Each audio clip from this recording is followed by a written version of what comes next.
માણસ માત્રની વૃત્તિ આ છે, દુનિયામાં સારું છે એની શા માટે વાતો નહીં. અબ્દુલ કલામ ઇઝરાયલ પધાર્યા હતા વર્ષો પહેલા.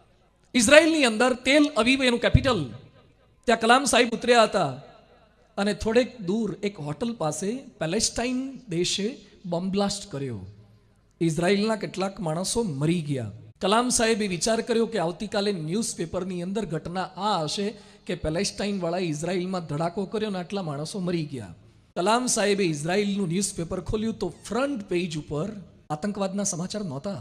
સેકન્ડ પર નહીં, થર્ડ પર નહીં, ફ્રન્ટ પેજ ઉપર ઇઝરાયલના એક સામાન્ય ખેડૂતે એક રણ પ્રદેશમાં સરસ મજાનો બગીચો બનાવ્યો હતો, એનો ફોટો અને ખેડૂતનો ફોટો અને ખેડૂતને બિરદાવ્યો હતો.